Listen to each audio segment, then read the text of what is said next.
Bab 1855. Benda di balik kerangka tulang. Apakah kontraksinya begitu kuat? Tanya Erik dengan sedikit terkejut. Kerangka tulang dari kultivator yang didapatkan oleh Sekte Suci Abadi itu sebenarnya juga sudah pernah dimiliki dan dianalisis oleh Partai Jihuo dan juga Istana Es Arktik. Meskipun mereka tidak mengetahui bagaimana cara kultivator itu berlatih dulunya, namun energi dari setiap kerangka tulang yang ada selalu berbeda. Saat ini, kerangka tulang ini memberikan efek kontraksi yang cukup kuat dan ini dapat menandakan kalau kultivator pemilik kerangka tulang ini dulunya memiliki tingkat kultivasi yang cukup tinggi dan memiliki kecocokan dengan Finola. Berikan aku sedikit waktu, aku pastilah bisa menemukan cara untuk menggunakan benda ini, kata Finola sambil menganggukkan kepalanya. Erik juga menganggukkan kepalanya dan sedikit penasaran akan hasil yang bisa didapat oleh Finola dari kerangka tulang tersebut. Finola seharusnya akan mendapatkan hasil yang lumayan mengesankan karena ia mendapatkan kontraksi yang cukup kuat dari kerangka itu. Jika Finola benar bisa menemukan sesuatu dari dalam kerangka tersebut, maka segala kerja keras Erik untuk mengumpulkan tulang di lembah retak itu tidak akan menjadi sia-sia. Bagaimanapun waktu itu Erik kehilangan energi reikinya dan dia menggunakan kekuatan yang tersisa untuk mendaki. Sebenarnya, itu merupakan hal yang sangat berbahaya. Setelah itu, Finola pun mulai berinteraksi dengan tulang putih tersebut. Erik tidak mengganggu Finola dan ia memilih untuk berjalan ke sisi lain untuk menganalisis dua kerangka tulang lainnya. Meskipun kedua kerangka tulang ini tidak berhubungan dengan api suci, namun ini bukan berarti kalau kerangka ini tidak berharga. Misalnya pada salah satu kerangka ini, Erik bisa merasakan adanya energi dari Evin Yin yang terus mengalir di dalamnya. Jika Hussein masih ada di tempat ini, mungkin saja dia bisa menemukan sesuatu. Pada satu kerangka lainnya, Erik menggunakan teknik yang berbeda dan menggunakan berbagai cara untuk merasakan aura dari dalam kerangka tersebut. Namun ia tidak mampu merasakan apapun di dalamnya. Ini menandakan kalau kerangka tulang ini sama sekali tidak berhubungan dengan dirinya. Meskipun Erik menggunakan kemampuan fase transendensi dan juga tubuh Raja Qin untuk mengetuk tulang ini, namun tetap saja tidak tertinggal bekas apapun pada kerangka tulang tersebut. Kekuatan dari kerangka tulang ini sudah hampir sama ataupun melampaui kekuatan yang ada di dalam pedang abadi. Ini hanyalah kerangka tulang milik kultivator yang telah meninggal dan tentunya tulang ini memiliki tingkat kekerasan yang cukup baik. Apakah paku yang berkarat itu mampu menembusi tengkorak putih ini? Sambil memikirkan itu, ekspresi wajah Erik terlihat begitu penuh akan rasa penasaran. Namun paku tersebut membuat Erik merasakan keanehan dan ia merasa kalau paku ini tidak boleh digunakan sembarangan. Oleh karena itu, Erik hanya sebatas memikirkannya dan tidak melakukan apa yang dia pikirkan itu. Berat tulang ini sangatlah aneh. Ketika Erik hendak menyimpan kedua kerangka tulang itu, dia merasakan adanya keanehan. Kerangka tulang ini sangatlah berat dan Erik sudah menyadari hal ini sebelum ia pergi meninggalkan lembah retak pada waktu itu. Kerangka tulang ini bahkan hampir menimpanya di tempat tersebut. Hanya saja Erik menyimpan kerangka tulang tersebut pada tas penyimpanan dan ia tidak begitu keberatan dalam memindahkannya. Namun pada saat ini, ketika Erik menyimpan kedua kerangka ini pada tas penyimpanannya, ia merasa adanya perbedaan pada kedua kerangka ini. Pada kerangka tulang yang dipenuhi oleh energi Evin itu, Erik menyadari kalau tulang pada tangan kirinya jauh lebih berat dibandingkan dengan tulang pada tangan kanannya. Perbedaan ini sangatlah jelas dan Erik mampu mengetahuinya dengan cepat. Erik lalu memutuskan untuk melepas kedua tulang tangan pada kerangka tersebut dan memegangnya dengan teliti menggunakan kedua tangannya. Erik bisa merasakan perbedaan yang cukup drastis. Erik lalu meletakkan kedua tulang tangan tersebut dan membandingkannya dengan kerangka lainnya yang jauh lebih kuat.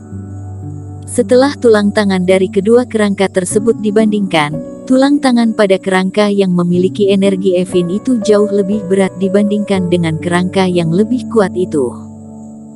Biasanya, kultivator tidak mungkin hanya melatih sebagian tubuhnya dan tangan dari kerangka ini tidak seharusnya lebih berat dibandingkan dengan tulang lainnya, kata Erik dengan kebingungan. Namun ini mungkin saja terjadi jika pemilik kerangka tulang ini merupakan seorang ahli pemurnian tubuh. Berat tulang pada tubuh ahli pemurnian tubuh akan bertambah seiring meningkatnya kemampuan yang ia kuasai. Tulang ini pastilah bermasalah. Erik mulai bersikap serius dan memeriksa tulang tersebut menggunakan kerohaniannya dengan penuh ketelitian. Setelah memantau tulang tersebut, Erik menyadari beberapa keanehan. Pada tulang ini terdapat sebuah bekas yang sangat kecil dan tipis. Bekas tersebut bahkan lebih tipis dibandingkan dengan rambut manusia. Bekas itu juga mengelilingi kerangka tersebut dari bagian atas hingga bawah. Kerangka ini terlihat seperti pernah retak sebelumnya. Meskipun sudah disatukan kembali, namun tetap saja tertinggal bekas. Tulang ini sudah pernah retak. Apakah terdapat sesuatu di dalam kerangka tulang ini? Tatapan Erik terlihat berkilau setelah menyadari hal ini. Bekas retakan ini tidak terlihat seperti bekas luka. Lagi pula tidak mungkin ada serangan yang mampu menyebabkan luka serapi ini, karena bekas ini hanya terlihat seperti sebuah garis yang sangat tipis. Jika ini bukan merupakan bekas luka serangan, apakah kerangka ini diretakkan dengan sengaja? Akan aku buka untuk memastikan apakah terdapat sesuatu di dalam kerangka tulang ini. Erik akhirnya mengambil keputusan ini. Kerangka tulang kultivator sangatlah berharga dan setiap orang yang bisa mendapatkan kerangka tulang seperti ini pastilah akan menelitinya dengan penuh hati-hati. Namun Erik tidak bisa berpikir banyak saat ini dan ia segera mengambil 3 peralatan untuk bertindak. Yang pertama adalah pedang Qingtong pada tangan kirinya. Erik segera mengumpulkan energi Reiki yang cukup tajam pada ujung pedang dan segera mengarahkan energi itu pada bekas yang ada di kerangka tulang tersebut. Untungnya Erik sudah memasang formasi terlebih dahulu. Kalau tidak, energi dari pedang Qingtong akan memancarkan sinar ke segala arah bagaikan medan perang. Suara ledakan yang keras terus terdengar selama beberapa saat. Kerangka tulang tersebut akhirnya retak dan sebuah energi ekstrim pun keluar dari dalam kerangka tersebut. Erik lalu menyentuh energi tersebut dan energi dingin dari Evin tersebut langsung membentuk kulit yang membuat jiwa dewa bergetar. Erik tidak memperdulikan hal tersebut dan langsung menghancurkan kulit yang telah terbentuk itu. Setelah itu, Erik pun menatap ke arah sebuah cahaya yang keluar dari dalam kerangka tersebut setelah kulit itu dihancurkan. Pada tulang tangan tersebut terdapat sebuah selah dan terlihat sebuah plat yang terbuat dari giok di selah tersebut. Apakah ini adalah token, jimat, atau benda lainnya? Erik lalu meraih plat giok tersebut, hanya saja tidak terdapat informasi apapun di dalam plat tersebut. Benda tersebut berukuran sebesar ibu jari dan memiliki warna putih bersih. Pada slip giok itu tidak terdapat informasi apapun selain sebuah tulisan Yue. Kultivator ini menyembunyikan slip giok di dalam tulang tangannya. Meskipun terlihat aneh, namun aku tidak tahu apa kegunaan slip giok ini. Mungkin ini akan terjawab setelah aku mencapai tahap gunung suci tertinggi abadi nanti. Erik terlihat sedikit kecewa akan hal ini. Hampir semua bangunan di Gunung Suci telah dihancurkan. Benda ini juga akan kehilangan kegunaan jika kerajaan besar itu juga ikut dihancurkan nantinya. Erik lalu menyimpan kembali slip giok tersebut setelah mengetahui kebenarannya.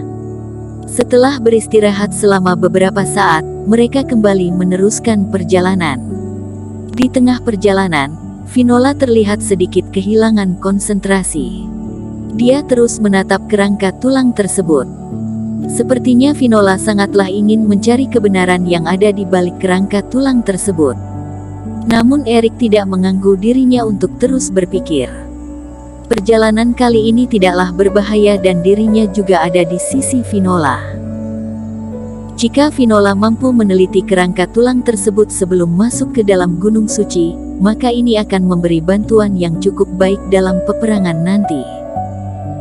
Jika tanah ekstrim ini disebut sebagai tempat perang bagi para kultivator, maka Gunung Suci dapat disebut sebagai tempat pertempuran bagi orang-orang jenius dan juga kuat. Bersambung.